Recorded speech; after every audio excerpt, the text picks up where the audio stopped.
Nagulat kayong si back na pala sa pwesto si PNP Chief Nicolas Torre III? Siyempre, sikat itong si Torre dahil siya lang naman ang umaresto kay former President Rodrigo Duterte at FBI wanted man na si Apollo Kibuloy. At nagsalita na nga po, nagsalita na po si General Torre 10 minutes ago. Papakakita ko po sa inyo. 10 minutes ago lang po nagsalita na. At may matindi po pala nangyari. At dahil po sa nangyaring ito, lalo nating pinagsisigawan na dapat po, Presidente, magsalita na kayo. Magsalita po kayo dito. Siyempre, maraming magagalit sa akin. Sinyolo, pinagsasalita si BBM, oh. Mamaya malalaman nyo. Ang issue o mga issue na pinag-ugatan nito. Jairo Boliedo, police at justice reporter ng Rappler, pahiram ng ilang minuto at pag-usapan natin in detail. Umaga ng August 26 ay nag-circulate ang memorandum ni President Ferdinand Marcos Jr. relieving itong si Torre. Si Executive Secretary Lucas Bersamin ang nagkumpirma ng dokumento. Pinalitan si Torre ni Police Lieutenant General Jose Melencio Nartates Jr. ang dating number 2 man ng Philippine National Police. Tandaan niyo mabuti ang pangalan ni Nartates dahil important na karakter siya sa kwentong ito. Confirmed na nga na tinanggal at may kapalit na nga si Torre pero hindi pa rin malinaw kung bakit tinanggal ang PNP chief. Noong una, medyo generic pa ang sagot ni DILG Secretary John Vic Remulla sa kung bakit tinanggal nga itong si Torre. Pero kalaunan ay nag-explain na siya at marami raw dahilan ang Pangulo. Unang dahilan, ang kiskisan ng NAPOLCOM at ng PNP. Yan po yung kasinungalingan ni Mr. Remulla. Nako, Remulla, delikado po kayo dito, Mr. Remulla.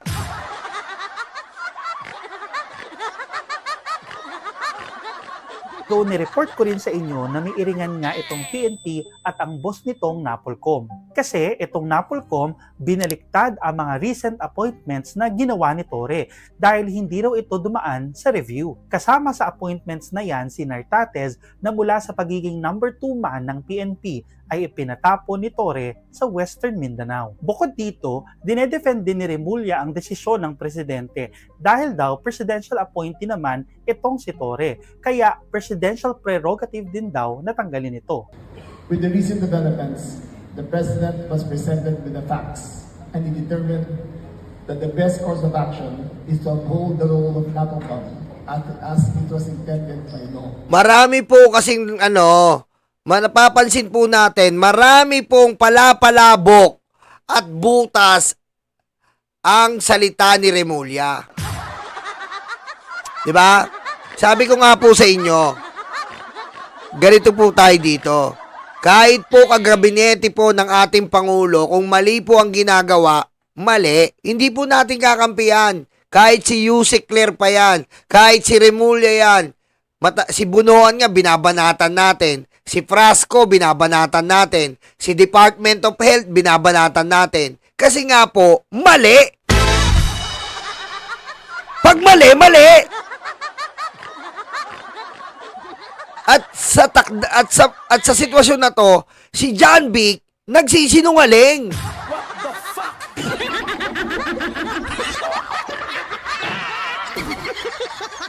Nagsisinungaling si John Vic dito. Nagsisinungaling ka, Mr. John Vic Remulla. Dahil may lumabas na dokumento na walang pirma si General Torre at merong 8 bilyon na involved. Mali!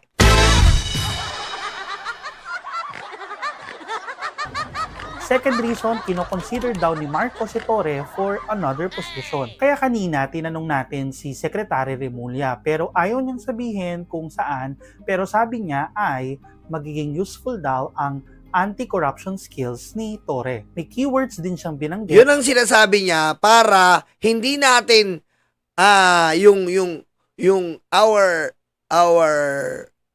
our feelings will not explode. In Tagalog, pempe lubag loob. Diba? Pampalubag loob eh. Diba? Nung nakita niya marami nang nagagalit ng mga tao, iniba niya yung statement. Ay, Mama Lalain, thank you ah. Thank you, Ma'am Lalaine. Oh, mag-like na kayo.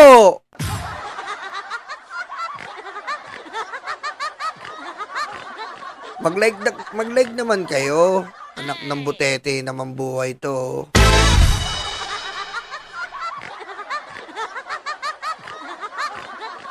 Di ba? Ah. Pero feeling ko dinadivert tayo ni John Vic. Nakita niya na maraming sumusuporta kay General Torre na sa totoo naman si General Torre nagtrabaho.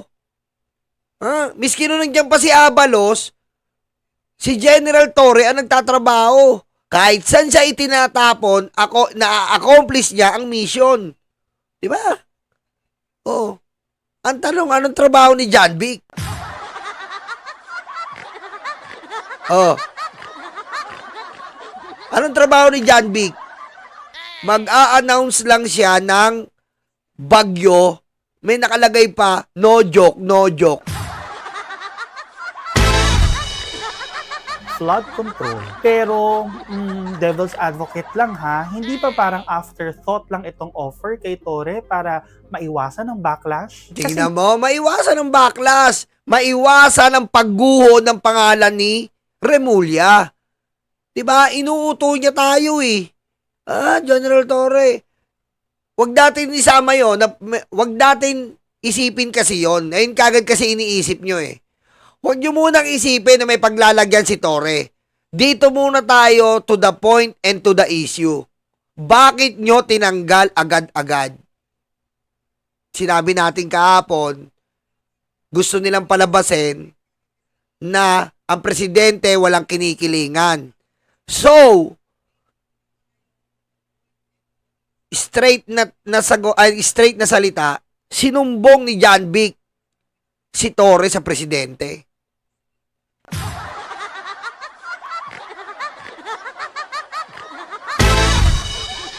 Diba? Ganun lumalabas eh. Isinumbong niya sa presidente. Kaya sinabi niyang, tinanong ako ng presidente kung anong gagawin kay Torre. Oh. Siyempre, nilagyan niya ng maraming palabok. Kasi sir, ganito sa Napolcom, kailangan ganito. Kasi sir, ganito. Nilagyan ng maraming palabok. Nga, it's undeniable na si Torre ang isa sa mga pinaka-popular na PNP chief recently. Maganda rin ang reception ng ilang tao when Marcos picked Torre as his PNP chief dahil nga sa track record ni Torre against Duterte. At pangatlo, possible na may politics involved. Facts lang tayo ha. Si Torre ang unang PNP chief Yes! sa PNP Academy. Nang i-appoint siya na laktawan ang PMA Batch 1992. Yun nga, yun pa yung sinasabi ko sa inyo kahapon. Yung PNPA at versus PMA ang nangyayari dito. Hindi nila matanggap na na-promote si General Torre na isang PNPA. Tumaas ang kilay nila. Wala sila magagawa eh. Diba? Wala sila magagawa kasi nakita ng Pangulo talagang deserve. Ngayon, parang hindi matanggap ng mga seniority, hindi matanggap ng mga ibang PMAers, na ba't ganon? Na matagal na daw may dami naghihintay, wala kayong magagawa eh. Ito ang huling batch ng PMAers kung saan pwedeng manggaling ang last PNP chief mula sa PMA. At nung Mayo pa lang ay reportedly itong sinartates na ang pick ni DILG Secretary Remulla at Senator Amy Marcos sa pagka-PNP chief. Tahimik pa rin si Torre sa pagkakatanggal sa kanya. Makaririnig ba tayo ng ibang version ng storya when he speaks? Okay, ayan na. Ito, mamaya na yung ito muna. Ito pa. Interior Secretary John Vic Remulla na pinayuhan niya si PBBM sa mga alingas-ngas sa opisina ni dating PNP Chief Police General Nicolas Torre. Kita mo? Sinumbong niya si General Torre. Ayan yun. Sinumbong niya si General Torre sa Pangulo. Siniraan niya.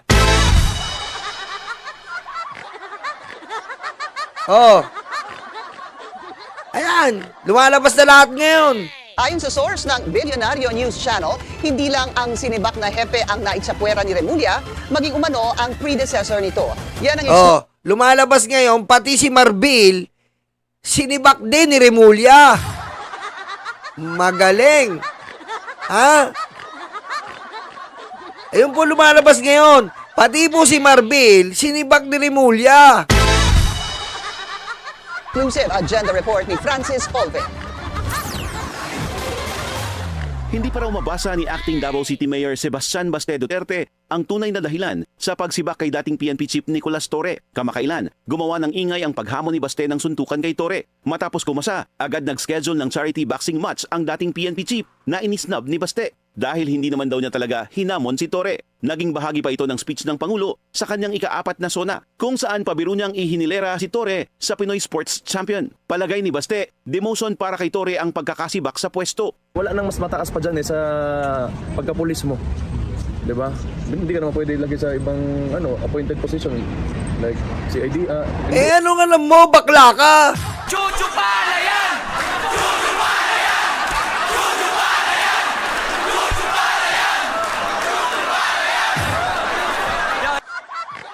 Ayusin mo, gumaganong ka na naman eh. Mahilig kang gumanon. Barbie, gumaganong ka na naman oh. Mahiyaya ka.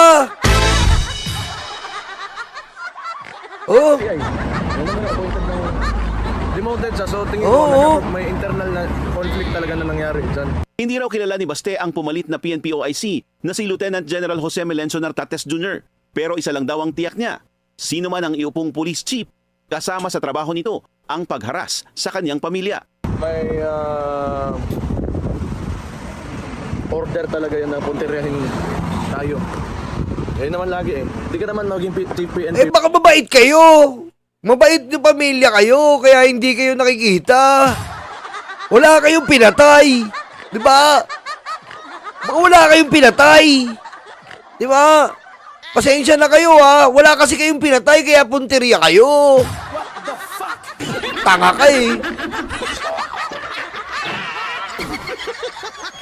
Di ba? Di ba? Wala kayong pinatay, kaya nga yung tatay mo nasa ICC.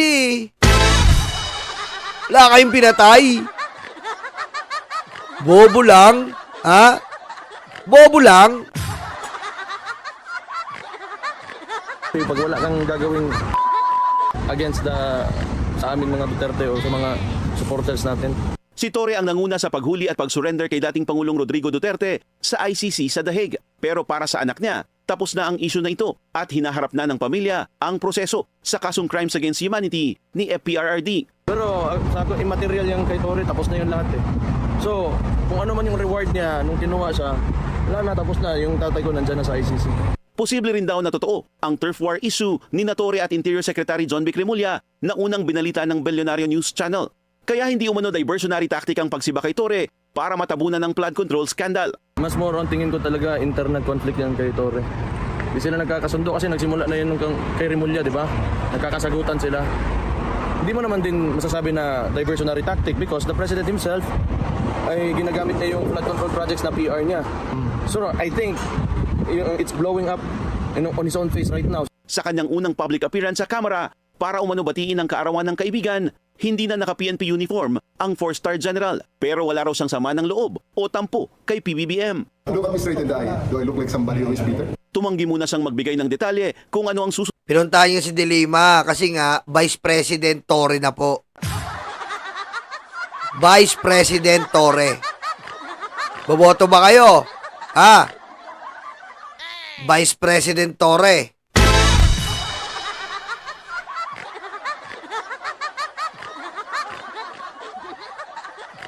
Ayan na po talaga, Vice President Torre. Ayan na po ang aasahan natin. Ngayon, kayo bahala kung boboto kayo.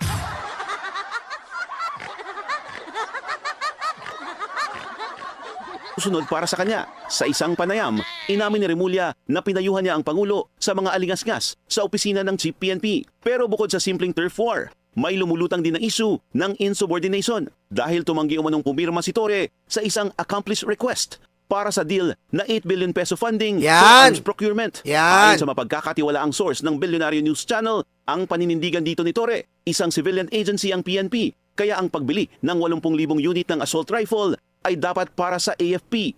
Dahil dito, tuluyan na umanong nabwisit ang nagtutulak ng deal na si SILG at nagresulta sa 85 days lang na pag-upo ni Torre bilang Chief PNP. Sinalo niya ito mula sa 2 beses na nagkaroon ng term extension na si Police General Romel Marbil. Ayon naman sa isa pang source ng Billionaire News Channel, minsan nang naitsupwera si dating PNP Chief Marbil nang hindi ipinaalam sa kanya ni Rimulya at nooy second top cap pa lang na si Nartates ang scripted na umano'y pag-rescue sa 14-year-old Chinese student na hinihinalang na-kidnap, kept in the dark, at hindi rin umano ipinaalam kay Marbil ang Anson Ke kidnap for ransom at murder case. Hanggang lumabas na ito sa balita. Kita mo, ayan na, lumalabas na ngayon, Rimulya.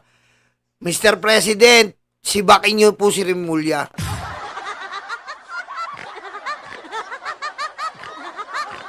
Mr. President, sibakin niyo po si Rimulya. Masisira po kayo dyan. Sibakin niyo po yan, Mr. President. Sorry po sibakin niyo po yan. Mayayari po kayo dyan. Kita nyo naman lumalabas ngayon. Miski si Marbil.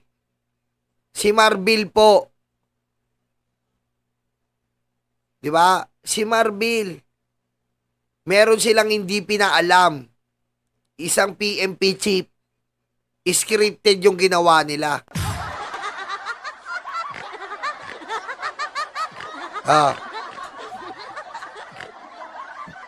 Dapat po sibakin niya, Mr. President. At ipalit nyo, siyempre, si General Torre. Napakaganda pa! Patayin mo si BBM. No joke.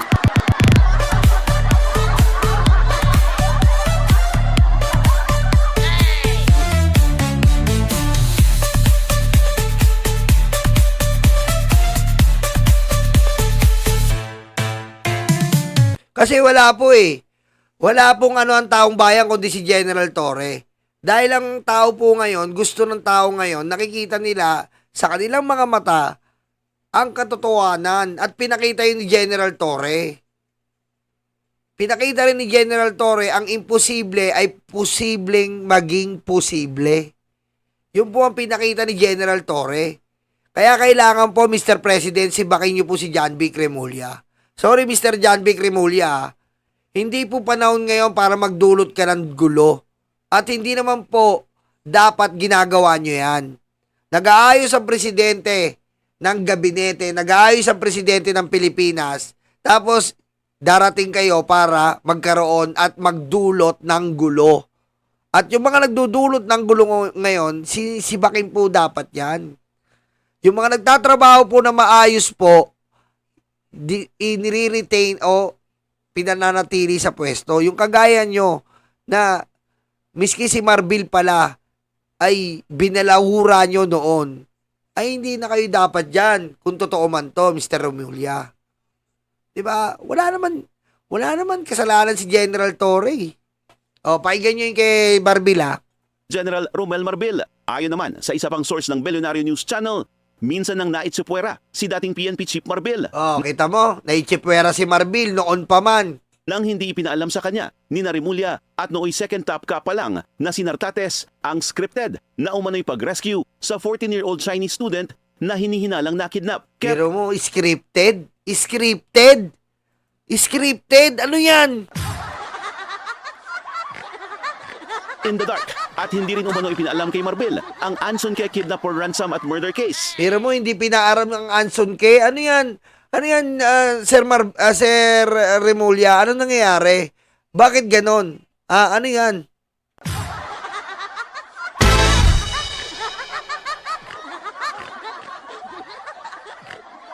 Ano yan?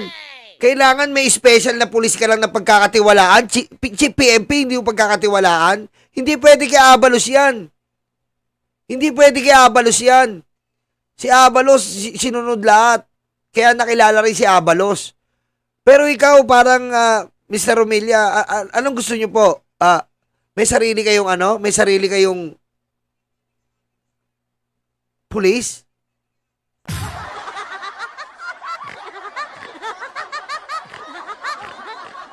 Hanggang lumabas na ito sa balita.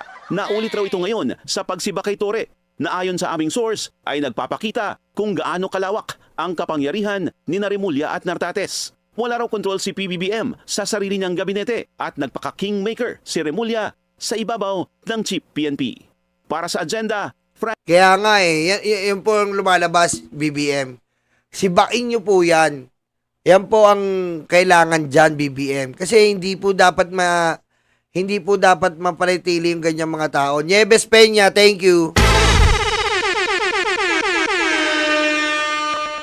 Di ba? Hindi po dapat po ganyan panatilihin yung mga ganyan tao na nagdudulot po ng gulo sa kapulisan na sensitibong bahagi ng ating bansa. Sensitibo po yan eh. Sensitibo po yung kapulisan. Tapos si Remulla parang pinaglalaruan niya lang lahat. Di ba? Pinaglalaruan niya lang lahat. Ngayon, dapat PBBM, sibakin niyo po yan. Kasi hindi po, hindi na po normal yung ganyang ginagawa niya. Kay Marbil pa pala, nagawa niya na eh.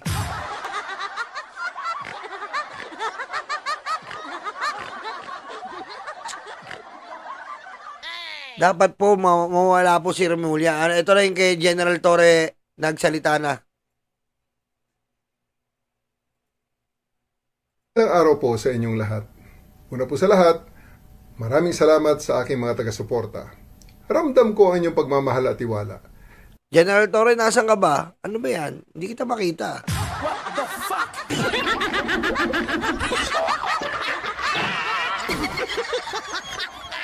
Oh, sige pa. Sa gitna ng lahat ng kaganapan at nagaganap, ang inyong mga salita at panalangin ang nagsilbi at magsisilbing lakas at inspirasyon ko. Ikalawa, salamat din sa mga naawa sa akin. Ngunit hinihiling ko sa inyo, huwag niyo akong kaawaan. In spite of my abrupt removal as Chief of the Philippine National Police, okay po ako. Kung meron man tayong dapat kaawaan, iyon ay ang milyon-milyon nating mga kababayan na paulit-ulit na nagiging biktima ng palagiang pagbaha. Mali ka dyan eh. Kung meron man tayong dapat kaawaan dahil si Remulla. Dapat ganun. Diba? Sabi mo, kung meron po tayong dapat kaawaan ay si John Vic Remulla. Sapagkat parang hindi na siya mabubuhay pag wala siya sa posisyon.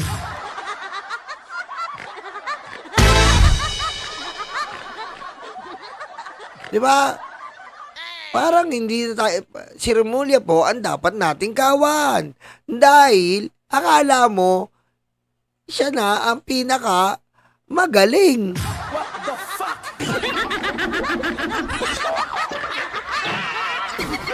Diba? Tama, Lone Star. Diba? Sabi niya, abrupt removal. Ibig sabihin, biglaan po. Diba? Sila ang tunay na nangangailangan ng tulong at kalinga sa panahon ngayon, sapagkat hindi naman sila ang dapat laging nagdudusa at naghihirap tuwing tagulan. Ikatlo, inuulit ko na wala akong sama ng loob sa ating Pangulo. Oh, walang sama ng loob sa Pangulo. Meron po akong sama ng loob kay Remulla. What the fuck? Ayan ah. Aminin mo na, General Torre. Hindi ka naman ganyan eh. Sabihin mo na, prangkahin mo na. Wala po akong samahan loob sa Pangulo. Meron po kay Remulla.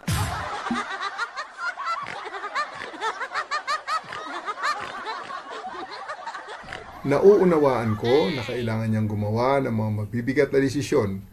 At ang pagkaalis ko bilang Chief of the Philippine National Police ay isa lamang sa mga ito.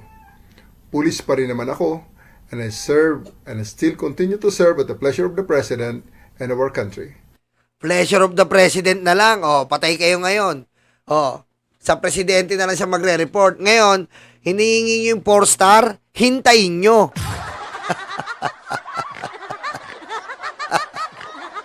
Di ba? Di ba? Pinasarap nyo lang buhay ni Torre. 4-star siya, pasyal-pasyal lang. Pinasarap nyo eh. Di ba? Pinasarap nyo lang yung buhay ni Torre. Kumbaga, 4-star general siya, na ganyan-ganyan lang, pasarap-sarap. Oh, kayo may gusto niyan eh.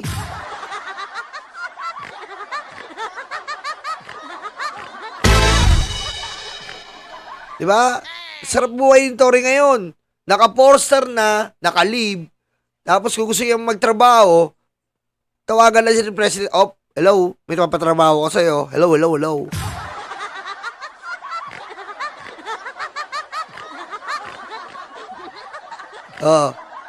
Sarap ng buhay niya, naka 4-star siya. Pag nag-retiro siya, tsaka matatanggal yun. Ginusto niyo yan eh.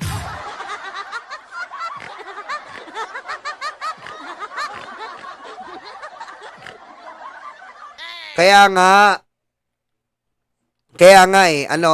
Wonder Woman. Ayun nga yung tatapi ko sa susunod eh. Nire-research ko pa.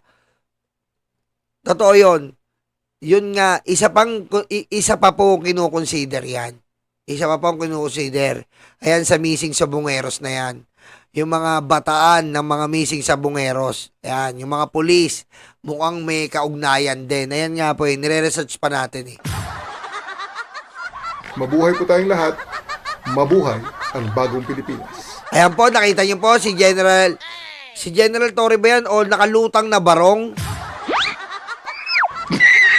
Patayin mo si BBM. No joke.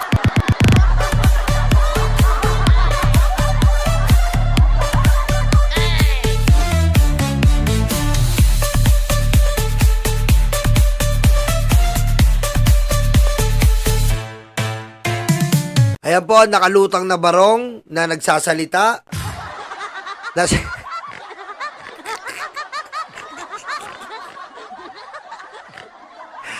Ayan po, kita nyo, pulis daw siya, pero barong lang eh.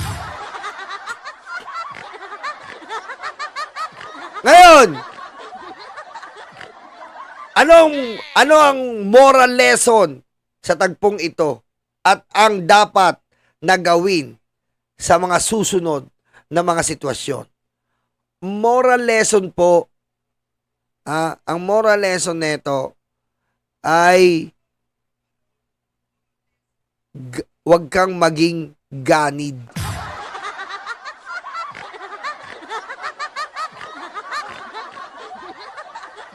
Diba? Huwag po tayong maging ganid. Dahil yung kapangyarihan na yan, na binigay sa iyo, ginagamit po yan sa tamang paraan. Hindi po yan ginagamit sa pangbabraso ng kaibigan. Sa tamang paraan po yan ginagamit. Okay? At dapat po, ang gawin po ng Pangulo, mahal naming Pangulo, sibakin niyo po si Remulla. Yan lang po ang makapagpapatigil sa inaing ng taong bayan. Dahil po hindi tama ang ginawa niya. Kahit anong pong gawin natin, maling po ang ginawa ni Remulla.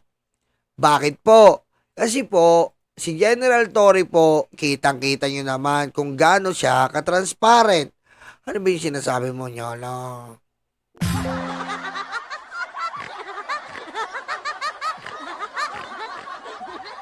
Eto po, to effectively breach, ito po yung ito po yung Juanito Victor Remulla.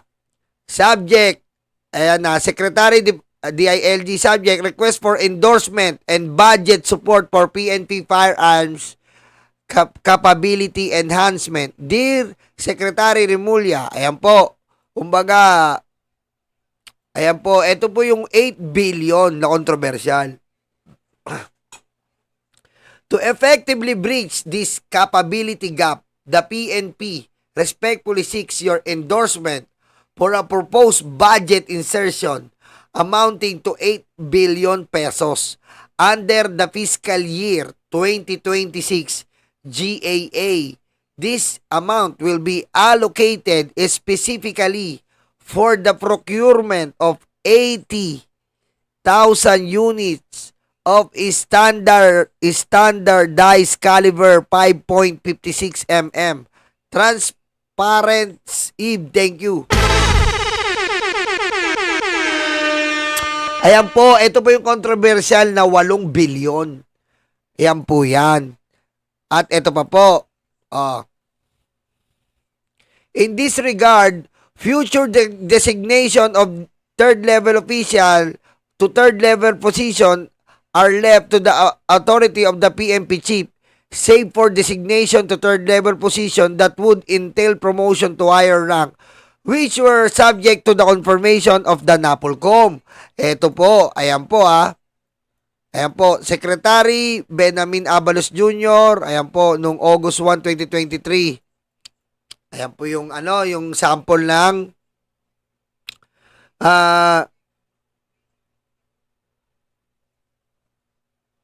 teka lang.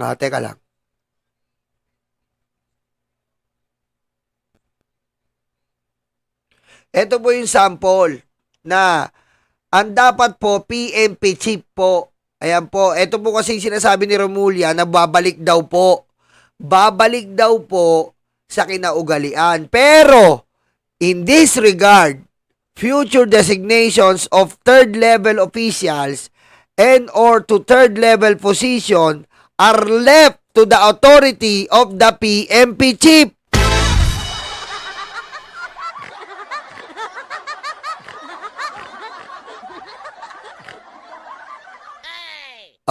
Ibig sabihin po, si General Torre daw, ayon dito. Ito po ay noong kay Abalos pa. Ayan po noong kay Abalos pa.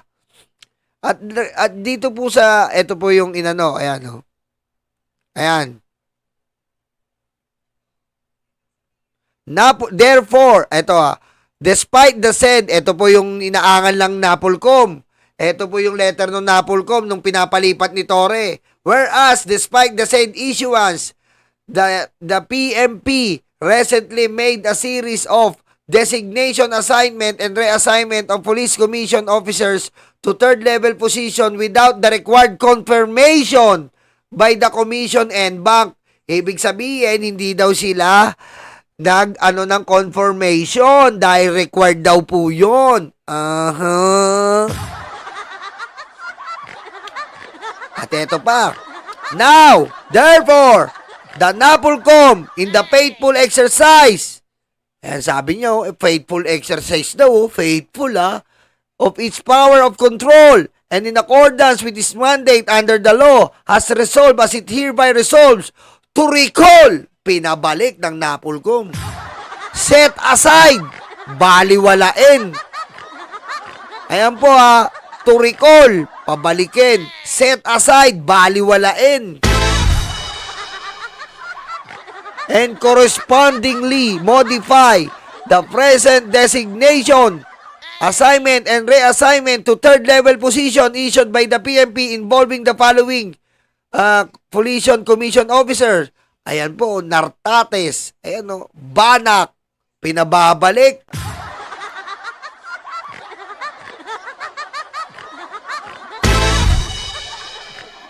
Yan po ang pinag-imutok ng NAPOLCOM. Ayan resolve further that the NAPOLCOM hereby directs the PNP to immediately issue corresponding orders implementing the above designation, assignments, and reassignments.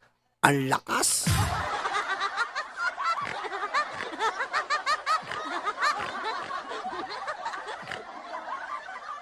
Resolve furthermore that any designation, assignments, reassignments without prior review and the confirmation of the NAPOLCOM shall be deemed ineffective. Pag wala daw basbas ng NAPOLCOM, hindi daw po epektibo or walang bisa.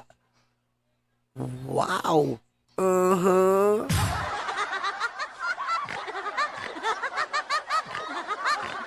At ito na po dito. Ayan Ayan po, August 14. Pinirmahan po. John Vic Remulla. Si Kalinisan. Uy, Sir Kalinisan, ba't ganyan? Kala ko ba malinis tayo? Pero si Sir Kalinisan po kasi under yan ni DILG.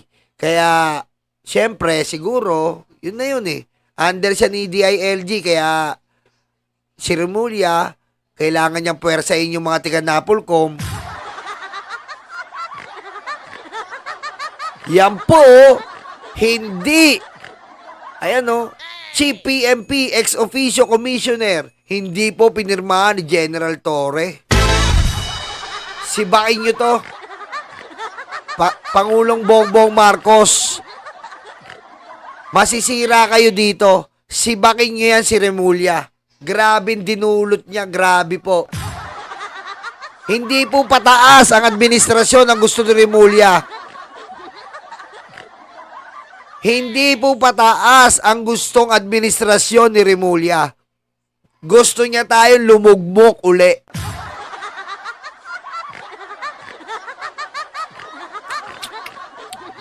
Mahal na Presidente, si Baquinho po yan. Si Baquinho, si Remulla. Wala pong madudulot na maganda si Remulla. Sorry talaga, John Vic Remulla. Hindi dapat mo ginawa to. Hindi mo dapat pinipwersa. Maling-mali ka dito. Yung pinipwersa mong taong tanggalin ay hindi mo nagawa yung trabaho ng taong yun. Hindi mo kayang tapatan, Mr. Remulla, John Vic. Ha? Hindi mo kayang tapatan yung trabaho ni General Torre at kailanman hindi mo magagawa yun.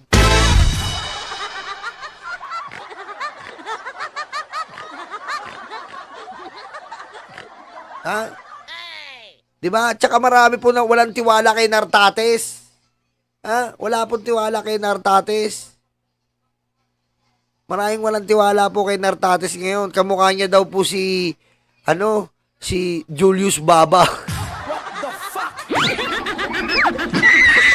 Patayin mo si BBM. No joke.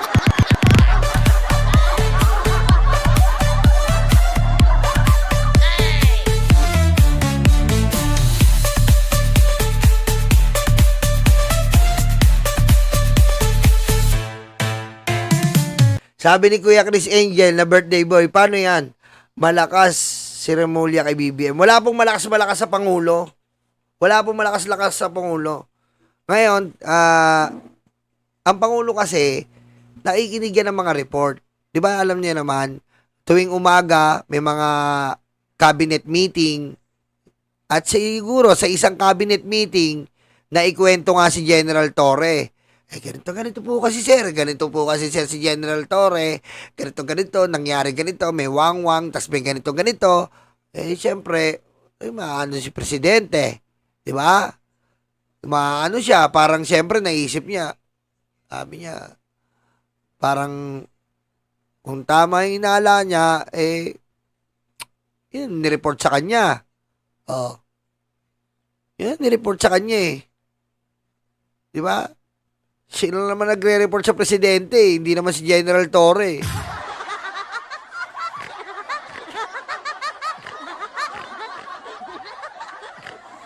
Kaya ako, mahal namin Pangulo, sibakin niyo po ito si John Vic. Kasi pag di nyo sinibakin yan, aalis na kami dito. Patayin mo si BBM. No joke.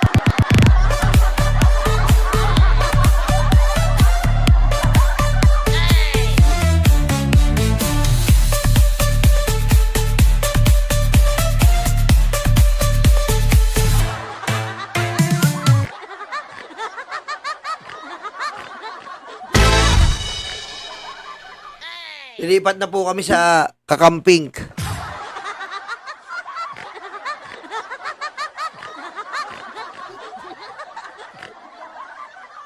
Kakamping na kami, BBM.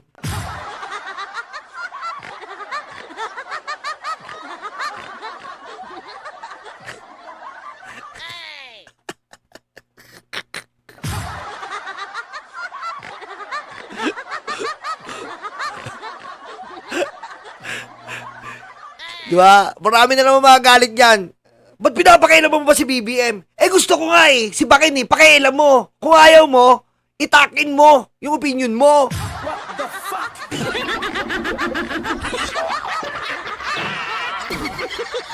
Diba?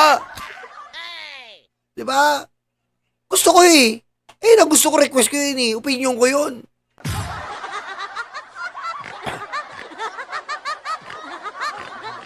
Diba? Hindi, BBM, dapat talaga si Bakin yan. Si Bakin po yan, hindi po dapat nagtatagal yung ganyan.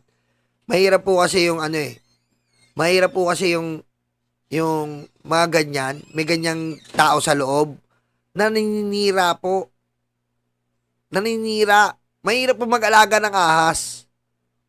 Ang hirap po. Kahit ang ahas po, kahit maliit yan, inalagaan mo. Pag lumaki yan, kahit ikaw na nagpalaki yan, tutuklawin ka yan.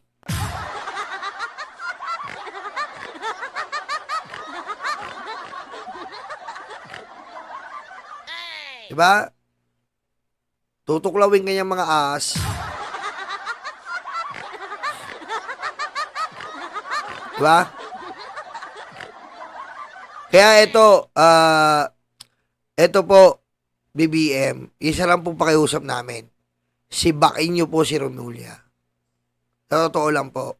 Prangkahan na po tayo dito. hindi na tayo magpapaligoy-ligoy dito. Sibakin niyo po si Remulla para matahimik po ang taong bayan. Para matahimik po ang taong bayan, sibakin niyo si Remulla. At ibalik niyo si General Torre bilang DILG.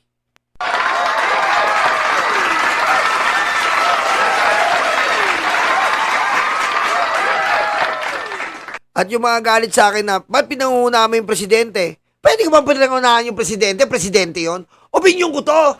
What the fuck?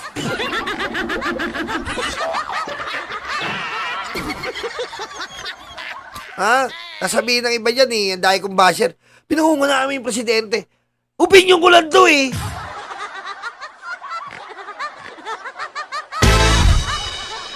Ano gusto mo? Maging plastic ako dito? Ha?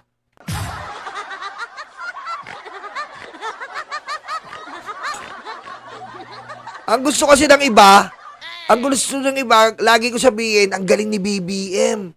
Sobrang galing ni BBM. Walang nangyayaring kaguluhan sa gabinete. Tanga ka! What the fuck?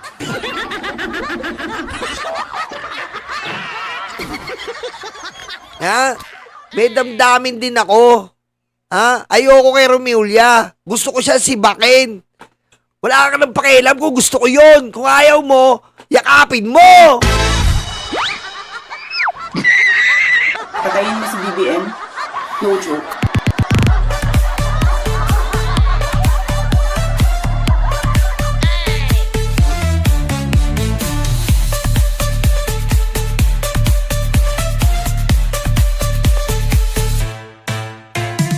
Diba? Kung nandiyan si Remulla, pag hindi niya naman nagustuhan si Nartates, hindi siya sumusunod, sisibakin niya na naman. Sino maapektuhan? In general. Diba si Presidente? Yun ang titignan yung picture. Hindi yung masyado tayong nakatutok lang kay BBM. Ang katawan po, pag wala yung paa, hindi yan tatayo. Pag wala yung kamay, hindi yan makakagawa. Pag wala yung iba't ibang parte yan, ang katawan hindi magpa-function. Ang administrasyon parang katawan yan. Si BBM ang ulo. Paano kung yung paa niya? Kung ano-ano ginagawa? Ganun yun. Naintindihan mo?